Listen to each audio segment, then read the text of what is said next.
The posse's a little short, but we got the three of us, the three amigos here. Jim Ziegler, the alpha dog. Bobbie Herron, the queen of BDC. Hi, kid. Hi, you. Oh, and the Empress of executive management, Love it. Love the often known as one of the most brilliant women in the car business, my friend Jennifer Briggs. You know, hello. today we're going to talk about something. I see a lot of people stepping out and getting into consulting and training business. Everybody that's out of work decides to be a trainer nowadays. And it's a little That's tougher true. field than a lot of people think it is. And you're looking at three of the highest paid, most prolific consultants, trainers in the industry. If you look at the three of us, we have a track record.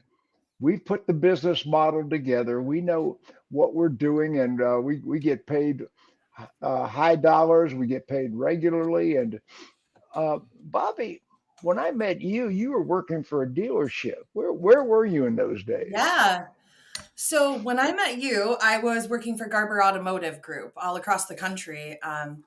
And I had just switched over So to you Garber had a Automotive. job for the corporation, right? You were working for the Yeah. company, not for any one specific dealership. Yeah, when I started with Garber, I actually started in the dealership in the Nissan Hyundai store.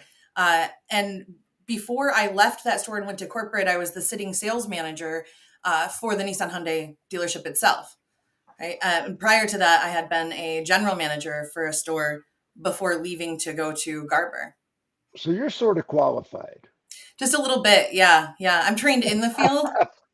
We failed to all of our successes, and then figured out what worked, and then utilized that in all the stores. That's why we created a corporate role for it. And Jennifer, I met you the same day I met Bobbie. Yes, indeed. We met in person on the exact same day at Internet Sales Battle Plan in Detroit. Yeah. Internet Battle Plan, Detroit. Mhm. Was that at MGM or was that at the Greek town? I think it was actually MGM because Greektown. We did Greektown after that with the Yeah, whole crew. And I you don't and I know. had met in passing years before, but not met. Like we didn't become friends or affiliates or colleagues until that point. absolutely. Those were different days for sure. And Yes. let's go with Jennifer. Jennifer, what were you doing at that time? Well, at that time, I was the e-commerce director for Feldman Automotive Group in the Detroit area. Mhm. So, was running digital sales and marketing operations for that automotive group. Um, Shortly before that, I had been in Bobbie's backyard at Garber, which ended up working out really well for us. Um, It but did. moving down to Detroit opened up a whole new opportunity for friendship and partnership for Bobbie and I. Well, It how did you certainly get did. in the consulting business? I mean, from the dealership realm, all of a sudden, now we got Jennifer Briggs, next level incorporate. What in the world? Tell me about how you made that transition from car dealer uh, to Well, consultant to trainer. I think the start into that, Bobbie and I both were recruited by the number one e dealer in North America, which was Mhm. Cardinelli Automotive Group. I Was that the was beginning? That was the beginning. Yeah. You Beginning of met them at my conference. I did. Well, and what was interesting was shortly I had the first time I got a keynote stage. It was at Digital Dealer 18 or 19. And I remember him approaching me after that and saying, I don't care, what it is, we can figure this out, but we are trying to expand our management driven focus across the country and we want you to come on board. And then about 3-4 months later we got Bobbie to do the same thing. yeah. And it was a great learning experience. And then from there I went into business on my own with consulting, and have just been in it ever since. And it's a lot different for me. Actually, was the last time I was on site, I had one of the sales managers be like, I've never met a consultant who actually works when they're in the store. And I was like, oh, look, speaking of Cardinelli, there's Jim Faust. Hi, Jim Faust. You know Jim Faust, of course. Of course we know Jim Faust, but yeah, it was just a natural transition. I had some things happen in my life. And when I was working with Cardinelli, they had me on the road about 70% of the time, and I had some family issues. So it You've got a family too. Traveling was oh my gosh, traveling is something we're going to talk about, balancing family and travel. And another friend of ours, Elise Kephart, has a lot of problem balancing family and travel and a lot of opportunity. Yeah, it's something you really have got to learn to do. And I learned 70% of the time on the road was way too much for me. It was exhilarating to be able to help that many dealers. But at the same time, right, family has to come first. And I don't have a stay-at-home wife to take care of the kids or anything like that. Like a lot of fellas in the business do have that. But now I control or stay-at-home husband. That sort once of upon a time I had a stay-at-home husband, so yeah, it happens. But excuse my sniffles. It's been a cold snap here in Atlanta, and I'm all swollen, so I feel you. Oh, I'm telling you. But anyway, I traveled 250 days a year for 30 years. It's a lot of travel. Luckily, I had a son and I had a wife and a puppy, and I was home on the weekends most of the time, unless I was doing a keynote speech. So yeah. So I traveled. But one thing I'm noticing here, and it's kind of interesting, I have created more consultants in the automobile industry through my conferences and my mentoring and some of the things I've done through the years. I mean, I'm looking at you and Bobbie. Both of you launched at my Internet Battle Plan. Elise Kephart launched at my battle plan, and 5 or 6 others launched. It's amazing how many people did that. I think that just speaks to the type of crowd you drew. Yeah, at your Internet Battle Plan conference. Amazing. Bobbie, now you started out with the Cardinelli group, ZMOT, and how did that go down? Well, so I actually was in the process of leaving Garber and getting ready to announce that I was opening my agency, and I went to Digital Dealer. I wasn't planning on going, and I ended up going at the last minute. Had some things occur that I needed to go for, and in doing so, Eric Milch and Glenn Pash, who were both consultants of mine at Garber, and Eric, especially a great friend of mine, said, "Whoa, slow down a little bit.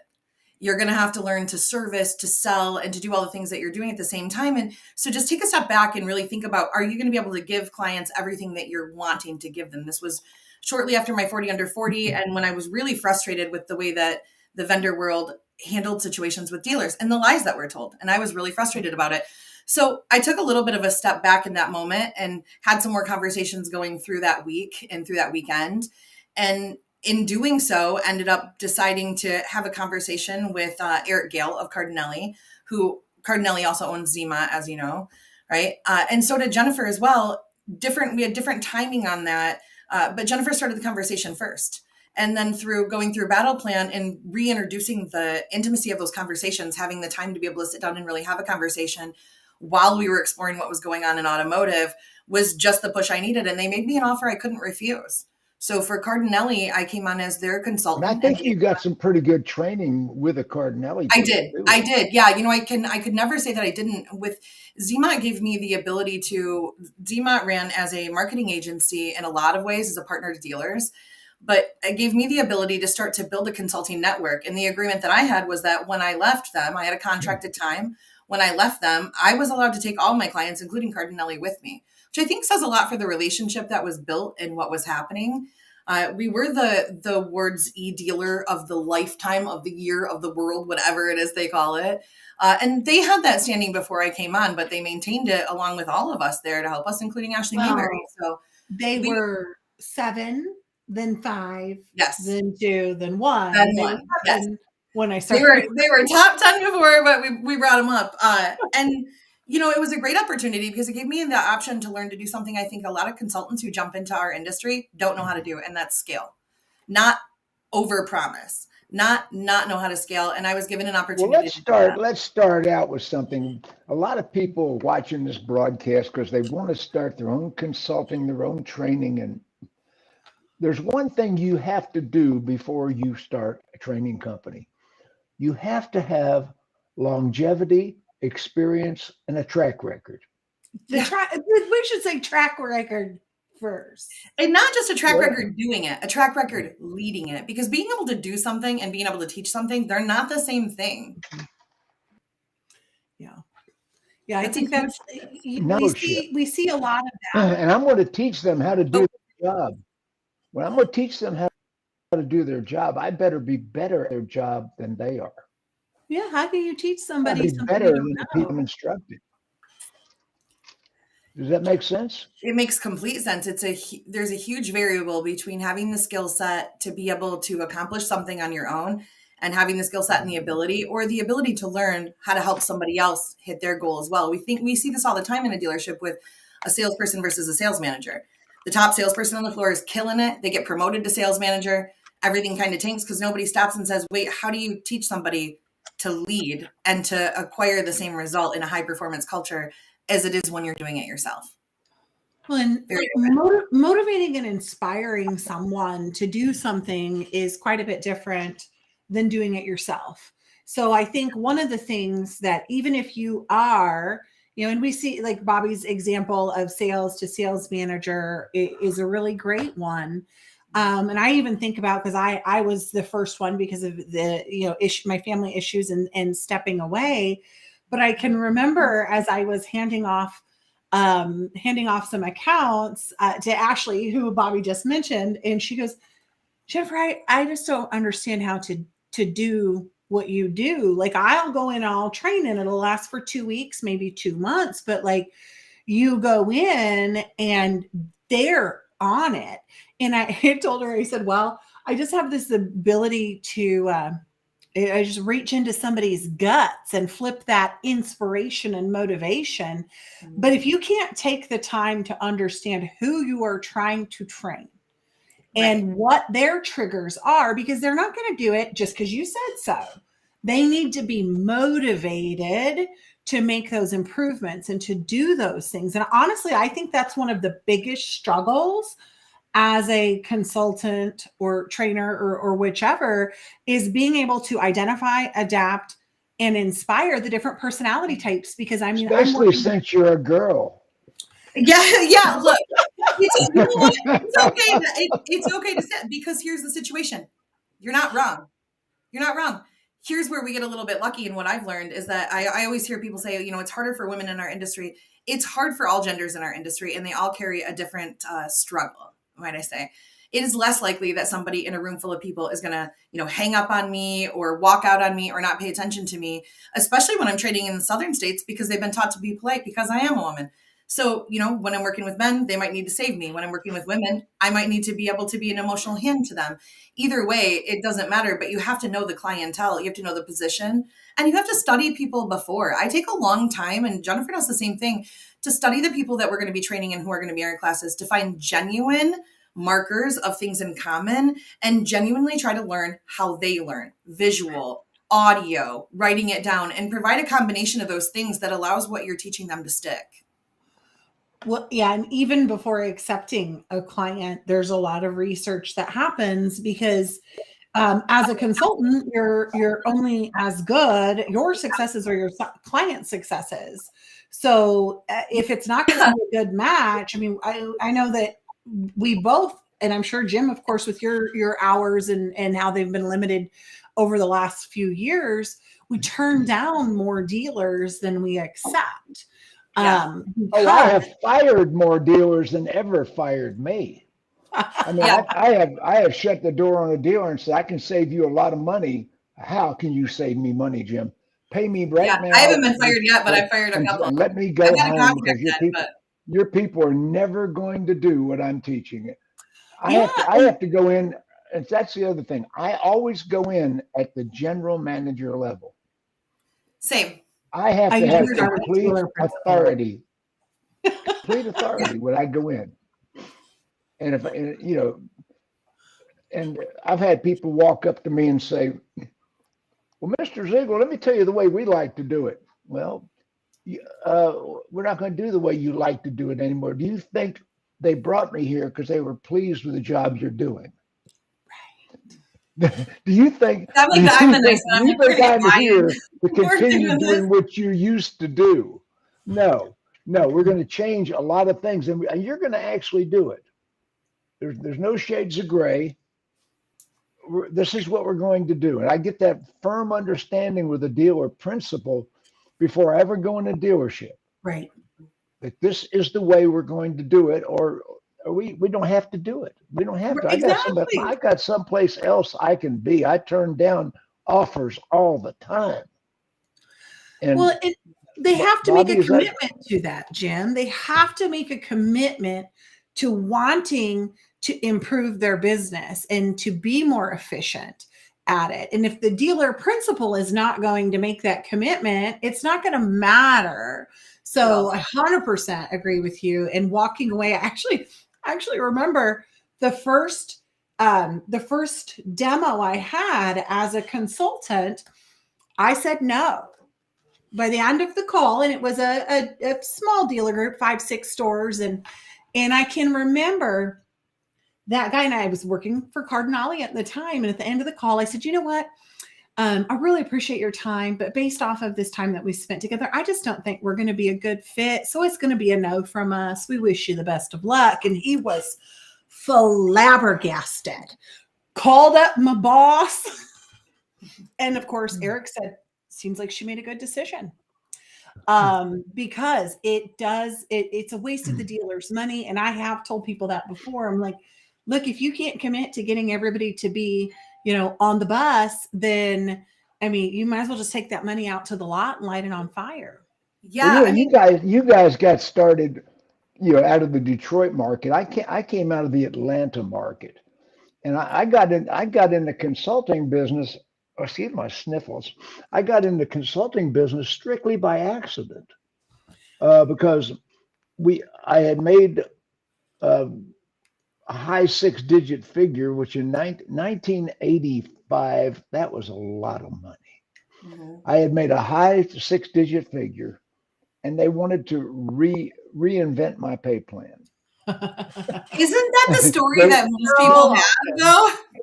they decided that they were paying me too much, and I came home to the wife that day, and I said, I'm done. I packed up I went out to the shop and got my Salesman Samsonite 2 Valvoline boxes. Salesman Samsonite. So I got my 2 Valvoline boxes. I packed up and I said, I'm starting a consulting company. There you go. And Debbie said, who else is doing this? And I said, nobody. When I started this, there were none of us. Yeah.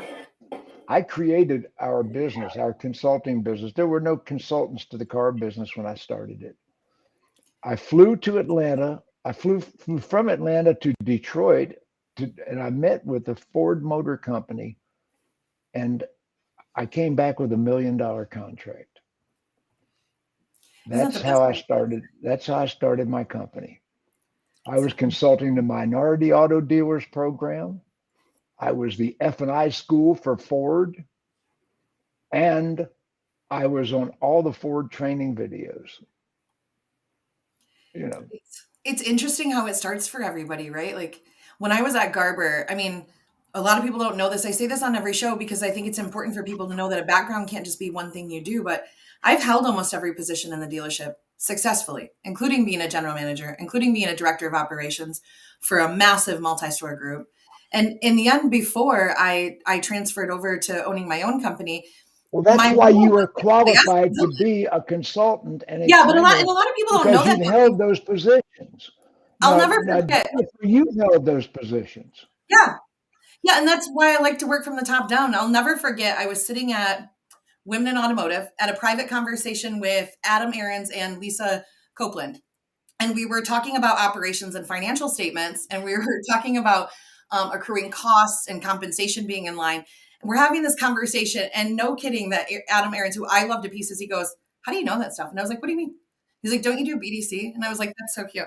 Yeah, BDC is a thing to train in a store, and it's a skill set that I have, and it's one that I believe makes a huge impact for a dealer.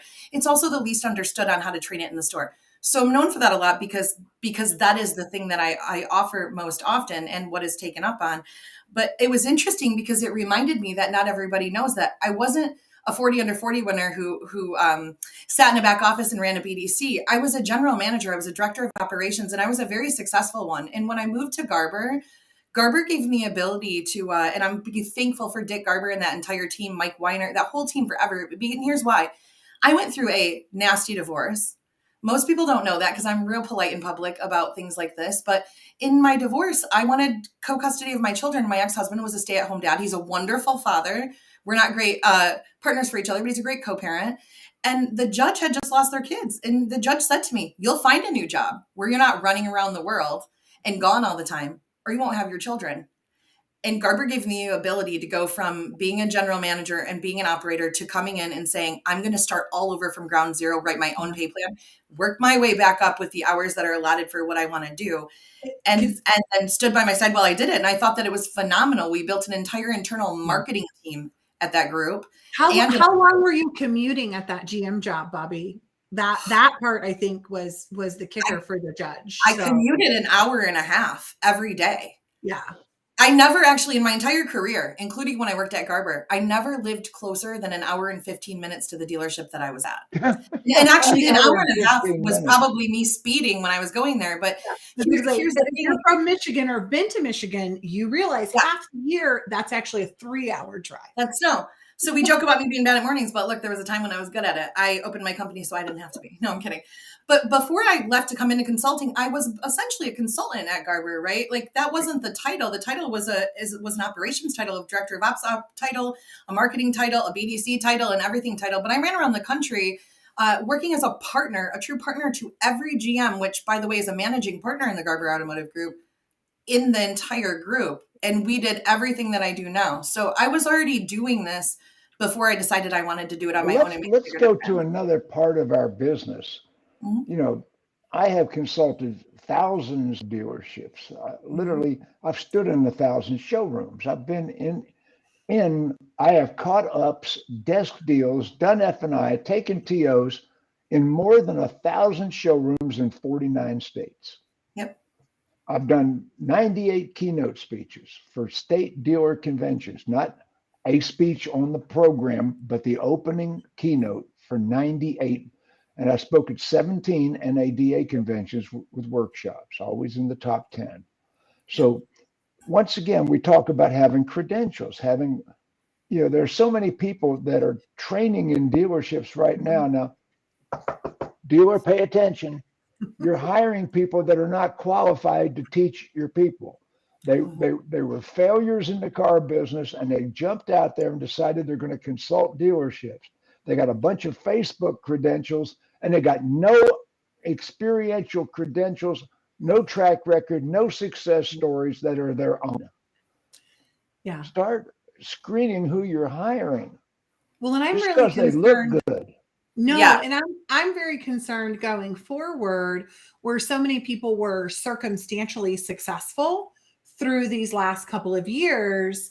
And I remember it was like a year and a half ago or something. And I remember seeing some young lady posting about, I've been selling 20 cars a month and I'm gonna start consulting and I'm gonna be the best sales consultant. I know who you're talking about, and that's a good case in point. And it's like, you sold cars and good for you. I mean, again, entrepreneurial spirit, right? As a dealer, you've got to take a look at that. And where she had like 6 months experience on the floor in a very restricted inventory situation where profits are just coming versus folks who've been in the industry. I mean, I just celebrated 20 years, in September, and in my experience has not always been in the operations side. I spent the first 8 years in accounting, right? Running all of the different ancillary businesses that were connected to our dealer group, starting that sublet service center that I always like to tell people, make sure you have something like that so you can have the most profitable used car department ever. And so before coming into and becoming, I didn't know anything about marketing and internet.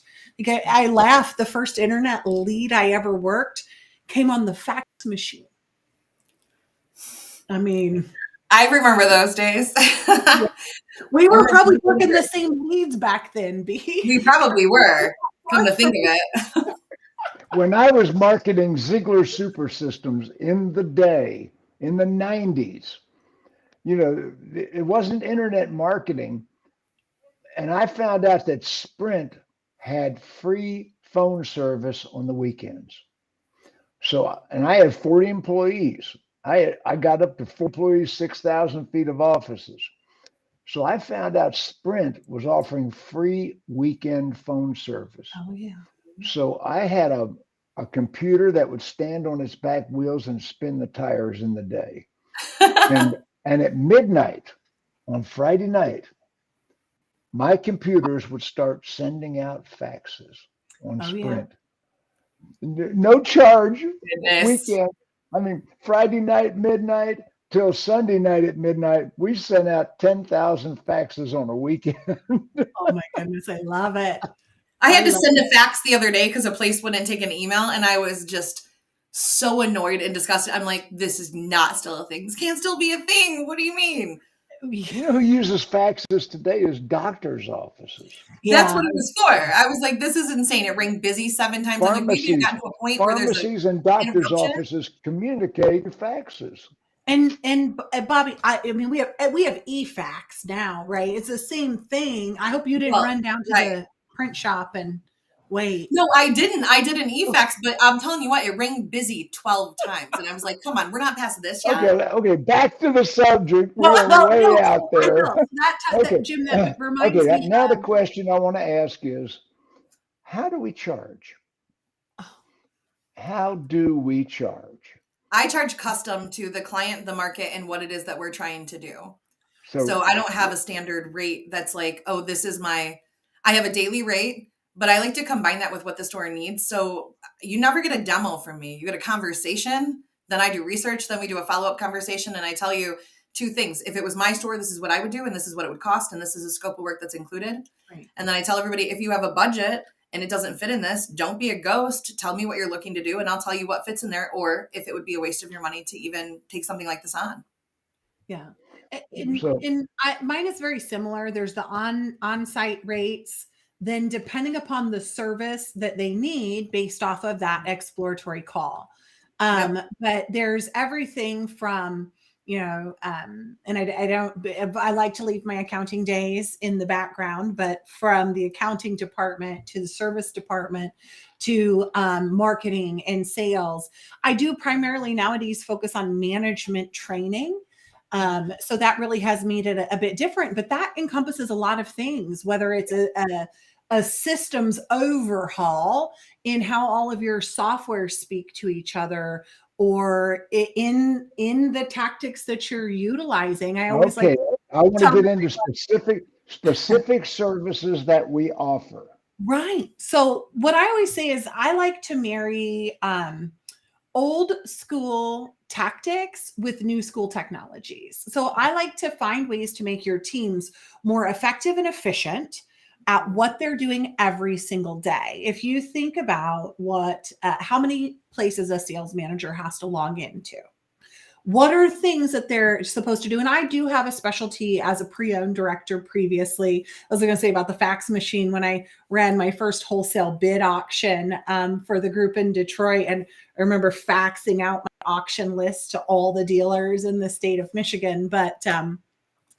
And so No, if it's a, quick, hey, we're going to overhaul your systems and we're going to train you on how to do that, that's a lower fee. But most of them are going to be doing at least a 90-day performance package, because like I said before, it's important that it actually works. So we do exploration, we do install, training and execution, and follow up from there.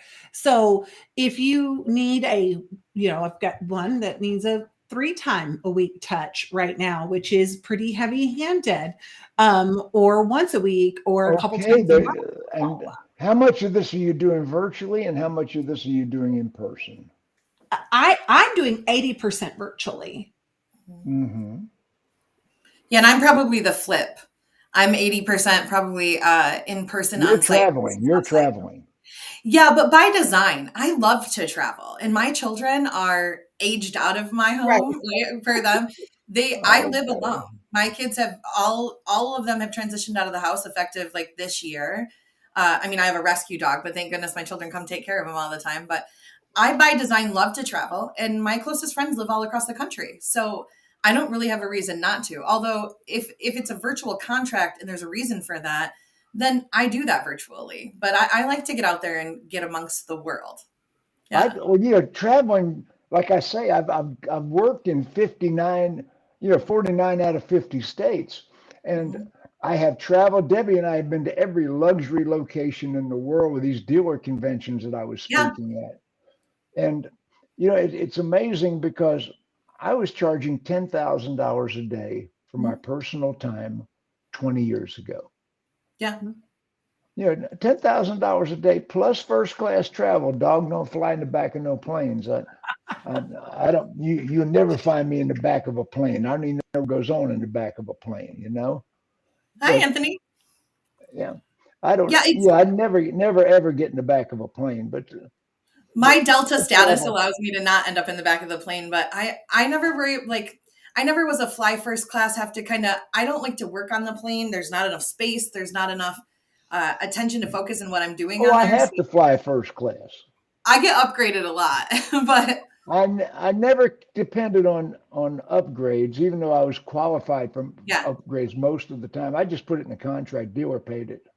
You're fancier than me. I'm like, I had a dealer say, I'm not paying for first class airfare, then you're not getting me. Right. Well, I think that must be the difference between Atlanta and Detroit. Yeah. You're like, wait a minute. I mean, I do. I rely on status and stuff like that.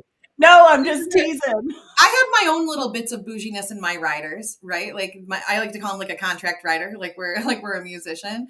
But for me, I require that in a contract where I'm working with a BDC, a sales department, or a management team, that I have what I call a biweekly aftercare call with the leaders of all departments so that we can identify roadblocks and detours.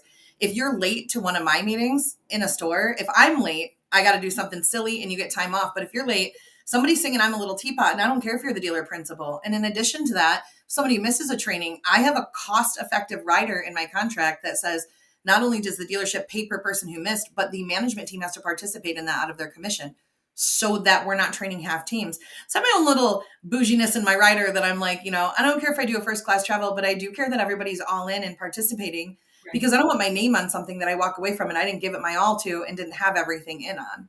Well, it used to burn me up when I would do a class and I would look in the class. I'd say, well, wait a minute, there's some people missing. And they would say, oh, those are the experienced guys and women. Those are the ones that need to be here. Yeah, why would you bring me in and not the experienced people? And I'm the kind of guy, you know me quite well. I will throw somebody out of my class. It takes one person. I can't fire you, but go tell the dealer I threw you out of the class. See what happens. I've thrown somebody out of class before. It takes one person to unwind a training. And the way I look at it is I ask a dealer to invest their money and their time in me, and I invest my money and my time in them. We do the same thing. And it takes one person to unwind everything that you've done. And truthfully, I allow a full open platform of challenging in my classrooms. So if you think what I'm saying is bullshit and you're going to have a union meeting when we walk out, I tell you right in the beginning, we're going to do it in here. You're going to change my mind or I'm going to change yours. But by the end of this class, we're all going to be on the same page. And it creates both a relationship and an expectation of what we're going to I do haven't going got forward. time for challenging it. You and I are Yeah, I allow different in that it. way. I encourage it. I haven't got time for the diversion of arguing with somebody in the audience. Yeah, I usually Yeah, do that before I love I'm it. on site. So I will have a management team Yeah. meeting, a strategy session. We will talk Right. about it, make sure everyone is on the same page. And I'm a big advocate of we argue behind closed doors, and then we have a united front as a leadership team in front of the In team. front of mom and dad. So let me rephrase that. So when I go on site, we have before I even leave to go on site, we have management driven meetings that are phone calls, and they go on and they continue when we're on site. So that when we leave that meeting, processes, efficiencies, and operations are all on the same page as a management team. And collectively, anybody can challenge inside of any of those times. I don't care if the meeting takes 18 hours. We're all going to be on the same page, because if not, when I leave, somebody's going to unwind what I did. But when I go in to teach a class and teach a process for sales or for BDC based on those meetings, I allow challenges in those as well. And you know what? It happens 1, 2, maybe 3 times. But what it doesn't do is nobody walks out of the meeting and goes and has a union meeting while they're out smoking a cigarette and unwinds what I've done. Because I tell them in the beginning, don't be weak. If you don't agree with me, speak up. I don't want to hear about those meetings later. And that challenge alone has helped me with many teams go, we're not going to say something different when she leaves the store, or somebody's going to call me and tell me so that I can get back involved in what's happening. And it's been a successful setup for me, but my personality type is just that. So it works really well that way. Well, I have a track record of putting real sticky programs in a dealership. If I put a program in a dealership, nobody's going to unwind it. And I get that firm agreement with the dealer. We measure the processes. I've started doing something this week. You women are way ahead of me. I just started doing virtual Zoom trainings. I did my first virtual training. Now, as you know, I've been teaching a class at Northwood University for general managers, 4-year college with a major in automotive, and I'm back for the spring semester. So I think I'm back in spring too. I'm excited about it. How about that? Teaching a class at Northwood, Professor Alpha Dog. It's I like it. kind of interesting. So I got the idea. Well, why am I holding back? And I did my first Zoom training this past week, Mm-hmm. and the results are incredible. I mean, Yeah. the general manager of the dealership came in one of my private groups raving about what they got out of the training. That's awesome. Unsolicited. I didn't ask him to do that. Yeah. And I'm going, wow. Yeah. So Zoom allows us the ability to read and interpret body language and behavior in a way that we couldn't before when it was just a phone call. And I still do phone calls with clients, but for the majority of my clients that I work with and the majority of the partners that I have, I require a Zoom call because I want to see you to be able to read you, emotional intelligence. Well, I got to see you. I got to see you. Yeah. And I tell and at Northwood University, I got 35 students in a room. Looks like a big ass Brady bunch, And I'm looking at all these kids, and they turn their cameras off. No, I want to see you. Yep, cameras on. Do not turn your cameras off. And so that's one of the things that I want out of Northwood University. I want to see the students. Yeah. And I talk to the students while I'm teaching, and encourage them to have conversations back with me.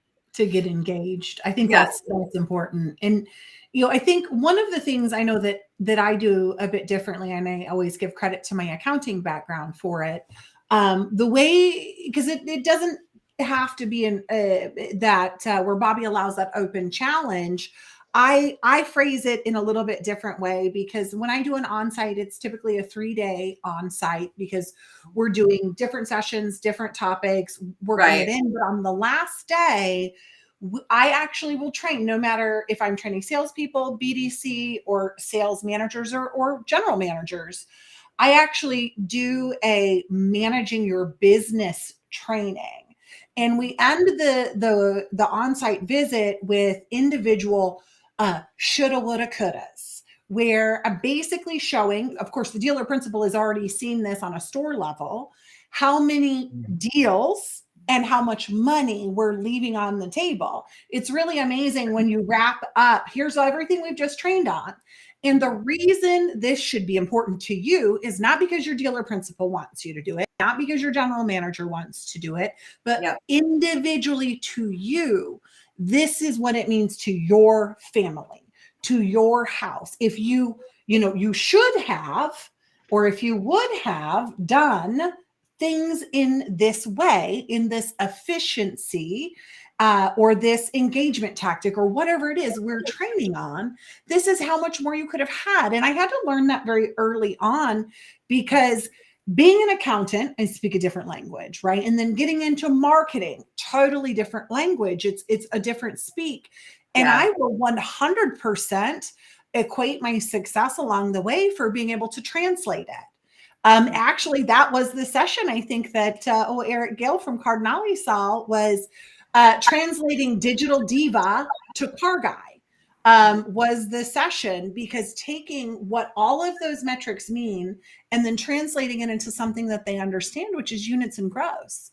Because what is a 15% close rate if you don't understand in a unit volume and gross profit difference? And it's really amazing how people will be inspired to continue that when you personalize that income to themselves.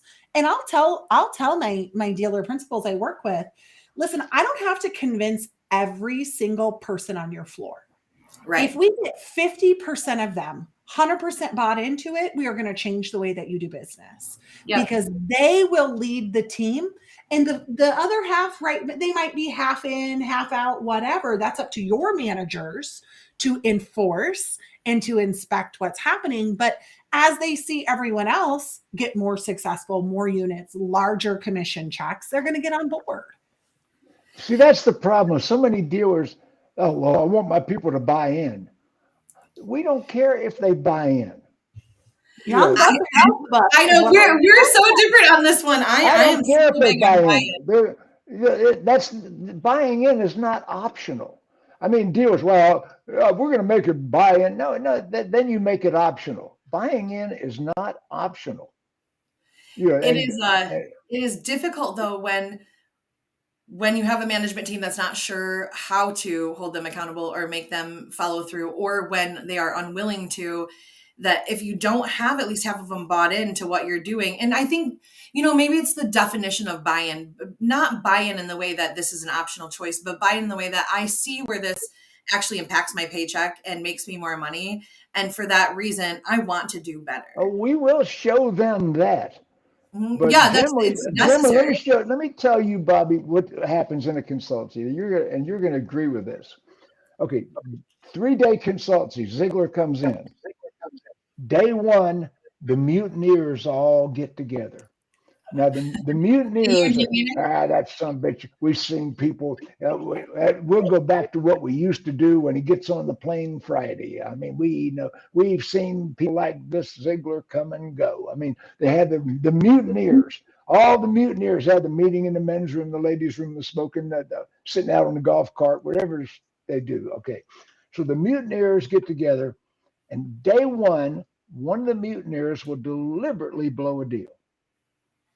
Every single consultancy I've ever done, and I tell the dealer in advance, day one, they're going to make a customer angry on purpose to show that our processes make people angry and upset, and this won't work.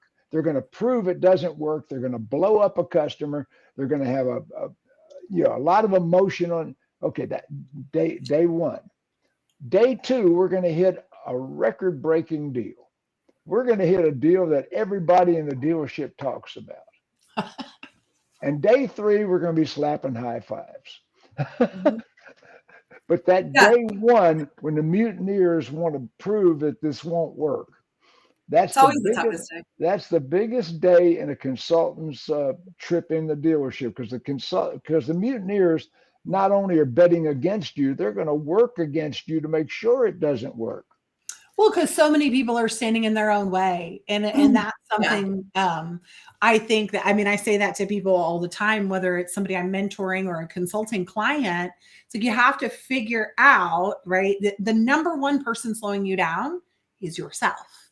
So you have to get out of your own way. I had this conversation earlier this week and they were like, well, and I'm like, so what, now that you hear yourself saying this out loud, and this is a virtual support, where we're going to do an on-site a little bit later this week for this particular location. But, and I said, so do you hear what I hear? Well, it sounds to me like you're having a hard time breaking bad habits. Not that the process isn't working, but that you can't get out of your own way to slow down and speed up and do this in a more efficient way. You would rather keep doing it the same way and bang your head against a wall instead of listening and implementing. And I think, and that's the one thing where I will not engage and do just a sales training or just a BDC training. I'm more of a train the trainer style. So yes, I do them, but it would be one small component of a package that I put together for the dealership or the group. The majority of what I'm doing, and especially in the virtual follow-up after an on-site, is manager one-on-ones and making sure that they are equipped. Well, see, that's the thing. All three of us are management trainers. Correct. I don't even consider myself a sales trainer. I do sales training as a sideline to making the process work. I do sales training, but I am, all the records I set in the business was when I was an F&I manager. And I am the best F&I manager there ever was, ever will be, and ever has been, and is right now. I'm the best F&I manager you've ever seen. If they do, glowing trophy happening right now. If they do F&I on other planets, I'm better than they are. I train F&I. I train sales management. I train I train dealers and general managers. And all three of us are executive trainers. I see so many trainers out there that have no track record. And I they're see kind people of siloed. Most everybody else, it's like they either are sales trainers or mostly sales trainers. I think a lot. There's some BDC trainers, but when it comes to improving overall operations, if you've not sat as an executive operations director or higher, it's very difficult to We have all been executive managers. I teach a class in general manager because I'm qualified to teach that class.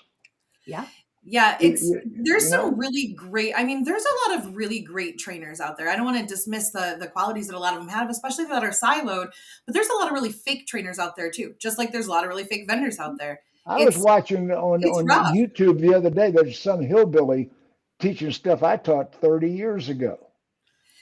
You get what you pay for. I tell dealers this all. I had a dealer that really should have hired me, and I really should have wanted to take them on, and I didn't want to take them on because of some of the comments made during the collaborative conversations when we were doing investigation. But one of the things he said was, well, man, you're not afraid to ask for all the money, huh? And I said, absolutely not. Because while you might think that it's too much, your competitor won't. And then your trainer will be trying to teach them how to take business back away that you could have had. I sell my time. I sell my time and my skill set, and I don't charge based on what somebody thinks it should cost or what they think they could hire somebody to do when they don't have it. That's what it's based on. And you have to be able to be an executive collaborative trainer to be able to do that. And you have to have sat in those positions. There's no way that I can come in as a sales trainer and go, we're going to do a 3-day class and I'm just going to teach you the basics of sales training and not know what processes are happening in the store, not know what operations level insights need to be made. There's a ton of research that goes in before we arrive, during that visit, and when we leave. I call it aftercare work, the things that I do when I come back. I travel every other week, and on the off weeks that I'm not traveling, I'm doing after work for clients, or I'm getting things proposed for them for the next step going forward. I would never hire somebody, a consultant or a trainer, to come into my own dealership that wasn't doing that very same thing, because some cookie cutter templates might make us a lot of money and might be able to be just sold over and over and over again, but they do not work. They don't work. Well, most of what you're doing right now is BDC training, correct? Most of what you're doing? No. I actually, so the majority of my clients, I have clients that have me on retainer for operations for buy sell. The most of what I do is management driven training, but about, I would say a strong 35-40% is BDC, either complete builds, recruiting, pay plans, or inbound training. But when I do BDC training in a store, I require that the sales team also be a part of the training, and every single manager, because I don't teach BDC. I teach communication, operations handling, and how to deal with clients direct.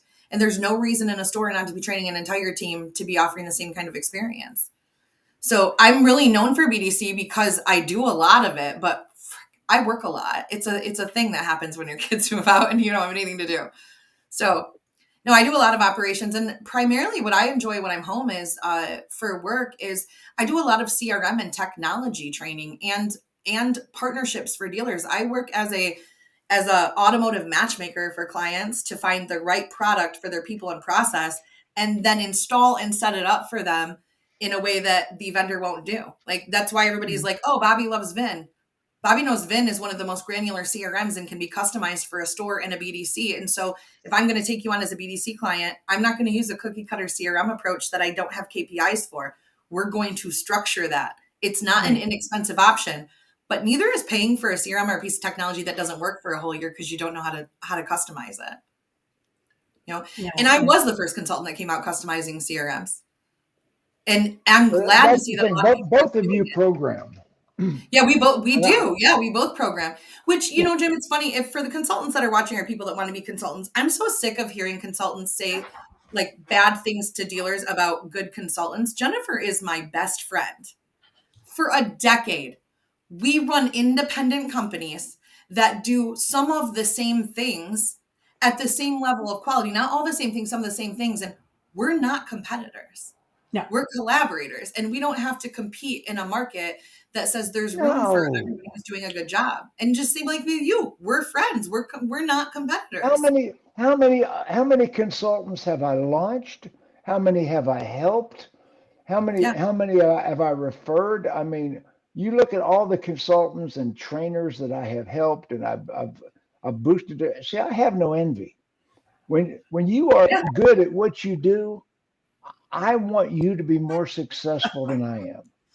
Yes. I always tell people I tried to train myself out of a job, right? Exactly. If I do a good job, you won't need me. But this is a little tip too, when you are, because I do management training, I do marketing training.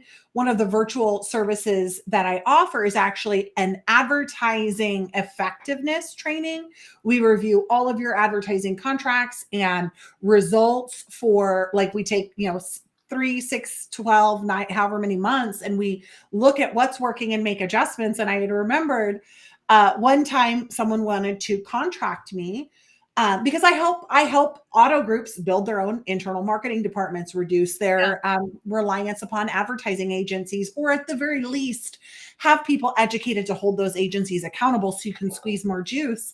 And I remember having a conversation with somebody one time, and it just seemed a little bit sideways. They wanted me to train their team to manage all of their internal paid search and things like that. And so I have an agreement that says you cannot monetize the things that I am teaching you outside of your dealer group, right? You can retrain everybody. You can use them inside of your group, all of this and all of that. And they didn't want to sign the agreement as was and come back after a couple of back and forths. They were actually thinking about opening their own advertising agency.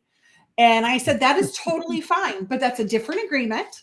I would be more than happy to help you with that, but that's not the same rate as helping a dealer build it internally. Mm-hmm. And so I think that's a tip if you're considering getting into consulting.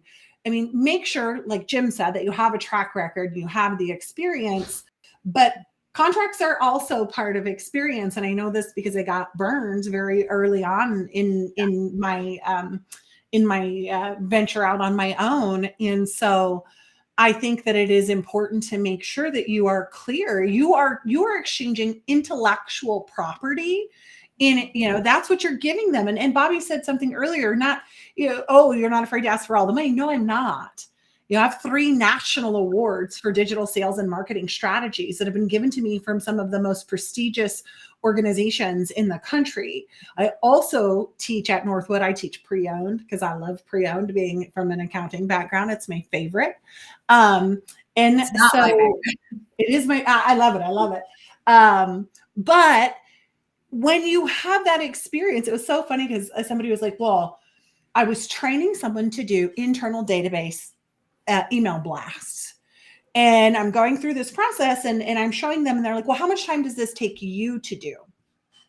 And I said, well, it takes me approximately 2 hours, but I've been doing it for 12 years. It's going to take you 4 to 5 times as long to execute on something, maybe even 2 days as you're getting back and forth and learning how to build the actual HTML templates in order to do this. So you're paying for the experience, not just the time. Let me tell you. I was doing a keynote speech in North Carolina to one of the dealer associations. And a dealer came up to me at the end of that speech and he said, I got a bone to pick with you. What? He said, I heard they paid you $10,000 to do this speech. I said, yeah. $10,000 to do a 1-hour speech. I said, no. They paid me for the 30 years it took me to learn what to say. Yeah. They paid me for the 30 years of experience that went into that speech because I said things that nobody else could say, nobody else. I teach from an experiential level. And one thing about a consultant, all 3 of the people on this broadcast, one of the things I do that there's that credibility that Bobbie's talking about, the buy-in that Jennifer and Bobbie are talking about. When I'm in a dealership and I hear, well, Jim, people are different here. You know, that shit might have worked where you came from. No. You just get out of your chair. Just get out of your chair. Get out of your chair. Let me sit down. Let me go close this deal. Let me go do the F&I. You know, and by performing the F&I, by performing the desking of the deal, you know, and I was in Burton, Ohio. Now that's an Amish community, by the way. I have been there. You know, it's dealership I'm talking Yes, about. I do. Preston Auto Group. Yeah. And I'm in Preston Auto Group, and the F&I manager's name is Wally. Yeah, I'd be like, hi, Trish. And Wally's still there. Hi, Wally. So anyway, I'm going to tell you a story, Wally. You know, I tell this story. Okay, so I'm sitting in the F&I office, and Wally is doing all of his robotic stuff that he'd been taught by another training company, and he sounds like a little robot, like somebody like Wally from the cartoon. Yeah, like somebody wound him up. So at the end of his pitch, I'm sitting behind him, acting like I'm disinterested. I'm at another desk. And I said to the woman, I said, excuse me, ma'am, my name is Jim Ziegler. I'm a public relations consultant from Atlanta, Georgia. And I'm wearing a business suit and tie and a baseball hat. She knows something's different about this guy. You know, everybody else is in polo shirts. I said, ma'am, I can agree with you with what you just told Wally. Your car's garaged. You probably don't need the environmental package.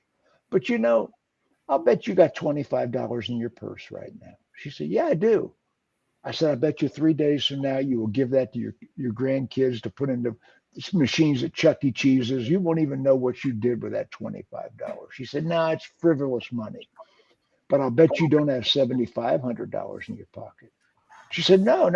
Matter of fact, I bet you if you had to come up with $7,500 right now, it'd be a catastrophic event in your life because you struggle with the down payment. Well, yeah, it would.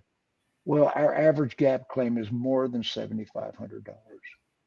And for less than $25 a month, frivolous money, you can insure that loss against a catastrophic event when you're least prepared for it.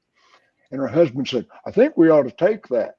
Yeah. And so the moral to the story is I had just taught Wally that word track that morning. Yeah. I had just taught Wally that word track. But he was doing what he always did. And I used that word track I had taught him in class right in front of him. And the woman's husband said, I think we ought to take that. It's funny, consulting is bringing in a specialized skill set that you don't have in house or that you may not have in house. And I often think to myself, like, people say, well, the cost of it's so much, but what's the cost of what you're losing over the course of time? It's much greater. It is much greater. And I don't have a good, little spiel that I throw out. And it would be much easier to just be known for one thing and just really ride that high. But that's not real. I win when my clients win. And I know that you're both the same way. That's why things are so customized. And that's why we only take on clients that are a good fit for us. Just like if you're a dealer or a consultant listening, you should be doing the same thing. Well, I've got a brand new website, guys. There it is. And I am doing Zoom training now. Like Jennifer and Bobbie, I will do virtual training now. I've never done virtual training until this past week, and it was highly successful. Check out my King of adaption over here. And let's see, Bobbie, you've got your phone number right on. Look at you. You got your phone number right on there. Oh, yeah. Send me a text. Okay. I'm a texter. Send her a text. She don't answer the phone. She's a texter. Well, she's in store so often. It's hard to answer the phone when you're devoted. Yeah, I don't. I take the phones away when I'm in store. I take everybody's phones away, and that includes mine. Are gone. And you're not going to have Jennifer Briggs, next level digital solutions. Is that correct? That is correct. That's what we do, is we create solutions. So I snatched up one of those dot solutions. I was sitting in Bobbie's bedroom when I bought that dot solution. I think I was cleaning my closet while she was doing it. A million years ago, it feels like. Design your tribe, people. Design your tribe. There's Bobbie's website on the screen right now, Bees Knees Agency. Anyway, wave goodbye to the audience, guys. We've had a great little meeting here. I think it was great.